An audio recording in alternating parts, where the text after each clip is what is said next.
So I use the teleological argument because it was fresh in my head because I just got done learning about it. I'm learning. I knew about it already, like some things about it, but I learned about it, like in depth.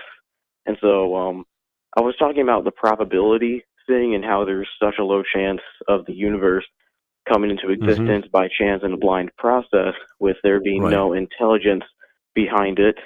I know astrophysicist Hugh Ross came up with a calculation that was like 1 in 10 to the 138th power or something like Yeah. that. And Yeah. so I thought, maybe if I show this to them, I call in, maybe it probably won't change their minds. They're really deep in their atheism, I guess you could say. And so anyway, though, I called, they answered, and I brought it up to them. Their objection to it was that the probability alone does not show whether it's true or not. And so, like, sometimes there might be something that could seem like that's easy to respond to, but I didn't really know what to say. Like, how would you respond to that? They're Sure. like, Sure. Sure. Well, I got a couple of thoughts about this, and one of them, well, uh, when you say, just to be clear on this, when they say probability doesn't mean it's true, or is it doesn't mean it's believable, which one is it? Is it the true? I guess it really doesn't matter for my purposes, but in one sense, they're exactly right. The probability does not um, dictate that the thing in question is going to follow the most probable alternative. Okay, the most probable path. All right. The fact is, though, reasonable people, when they say they're reasonable, what they are doing is they're coming up with the most reasonable understanding or answers to particular issues. Now, atheists consider themselves really smart.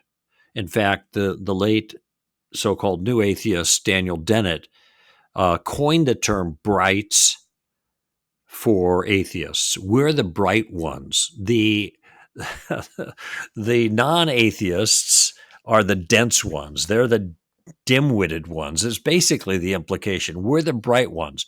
We're the smart ones. We follow the evidence. Okay, so what do smart people do when you have two alternatives, and it isn't as if any particular alternative is absolutely dictated by the evidence in front of you? Okay, well, if neither is absolutely dictated, then you go with the odds-on favorite, especially when the odds are so much on one side and the issue is so important. Okay? Those are the two critical elements here. Go with the odds-on favorite, especially when the odds are so much in one side and the issue is so important.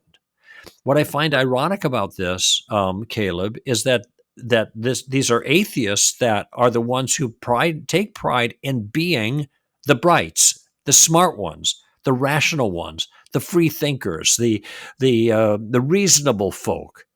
But now what they're saying to you is, well, just because it's the highest probability doesn't mean it's true.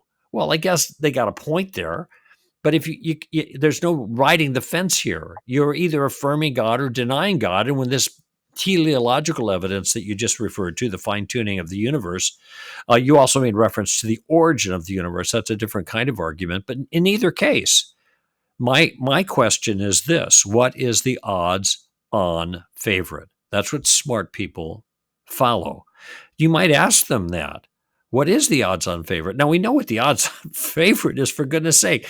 It's more likely the number that Hugh Ross gave, that exponential number, that number is larger than the number of elemental particles in the whole universe.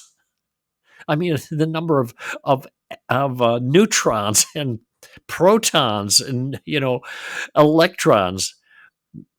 And so it's crazy just to dismiss this overwhelming number as, well, that doesn't necessarily mean it's true. Okay. But to go with this, just to be dismissive of it, is a little bit goofy. It's not a little bit, it's big goofy, big time goofy. ultimately, it's the smart point, not the smart guy. And even if you got a smart guy saying a dumb thing, it's still dumb. And if you got a dumb guy saying a smart thing, then it's still smart because it's about the thing.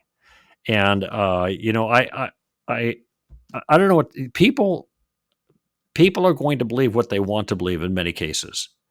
They are just going to stick to their guns. Now, this is atheists become Christians all the time, but they have to have at least a mindset to be open to the evidence. And when you have somebody who gives the response that you just described, oh well, maybe those are the numbers, but that doesn't mean it's true. You know that person isn't interested in the evidence because they're dismissing the evidence as inconsequential, and they're believing an alternate in the teeth of the evidence against all the evidence. Is the point I'm making?